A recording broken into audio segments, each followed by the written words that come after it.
What's up, nursing students? Thanks for tuning in to A Couple Nurses. My name is Cordero. Just so you guys know, the goal of this channel is to share our experiences and share with you guys tips, tactics, and strategies to help you be elite and perform at a high level while you're in nursing school. Today's video is going to be a second part to our two-part series on WGU tips to help you with their online pre-licensure bachelorette program. I'm just going to be sharing a couple notes here. Again, I can't go too far into depth just to protect myself, and because I want you to really understand and be a good nurse, right? Remember, before we get into it, if you find any value with this video, give us a thumbs up. If it's whack, give it a thumbs down. If you like videos like this, be sure to write Nurses Rock in the comment box. And of course, any kind of questions or suggestions, you can also see those in the comment box, and subscribe if you want to stay plugged in and get great content, guys. So with WGU, so I already went over term 1 and 2. If you haven't seen that, go ahead and look at that right now. Term 3 and 4, these are the ones I just finished. I just finished term 4, so I'm in term 5 now. So got a couple tips here for you guys. All right, so we went over term 1, which is pretty much the primer. Term 2, which means that it's getting real. Term 3, I'm calling this ready. Why am I calling it ready? Because you should already kind of have your habits and study strategies in place. You know, at this point, you've already been into nursing school for a year. So if you haven't found a way to study and retain information at this point, you definitely need to get on that, because things aren't going to get any easier. You know, we already have the foundation. Everything from this point on is more specialized, and it's built upon that base knowledge that we learned in that second semester. So definitely have your tactics and strategies for studying ingrained in this point now, and be able to trust in them. Okay. Care of older adults. This is a class that I had to take during the term 3. I don't think it was the hardest class. I think it was more common sense than anything, because as you know, as you get older, pretty much all of your systems slow down and start to deteriorate. So with knowing that, you know that like I said, it gets pretty much common sense at that point. It's like a nurse IQ is how I like to think about it. Cassie, some say that class is pretty tough. It's caring of adults with critical illnesses. I honestly don't remember it enough to be that tough, but I don't remember struggling.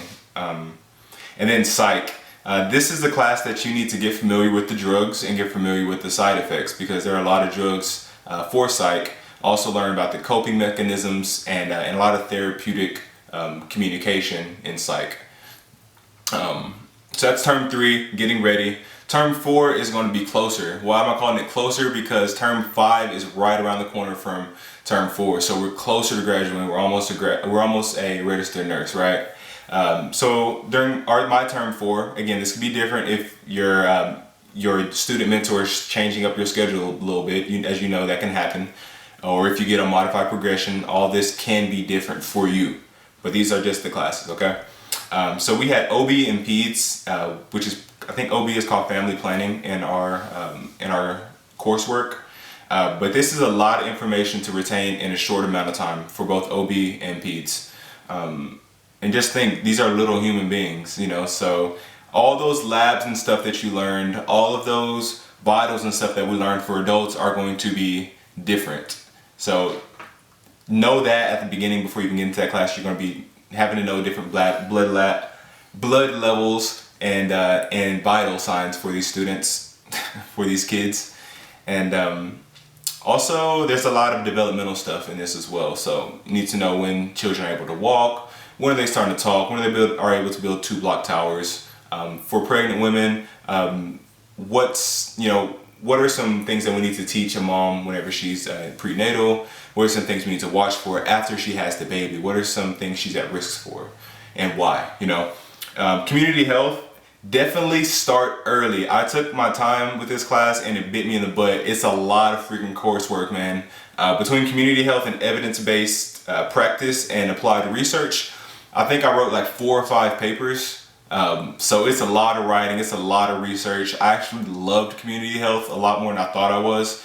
So it's a very interesting class. And evidence-based research, or evidence-based practice and applied research, is a really cool class too.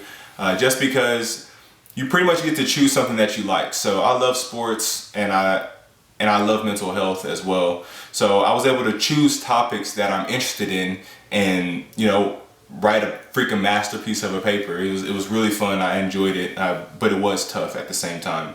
But that's it, guys. So we just went over term 1, 2, 3, 4. Term 1, the primer. Term 2, getting real.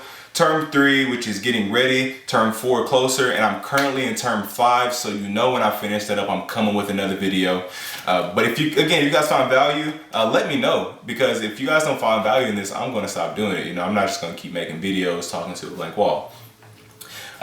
But again, if you guys would like any kind of strategies and tips and just some things that help me and Monica get through nursing school, we are making more content to provide to people who are really serious about taking their nursing education to the next level. So if you just want a couple tips and strategies, we do have a newsletter that we're sending out once a week.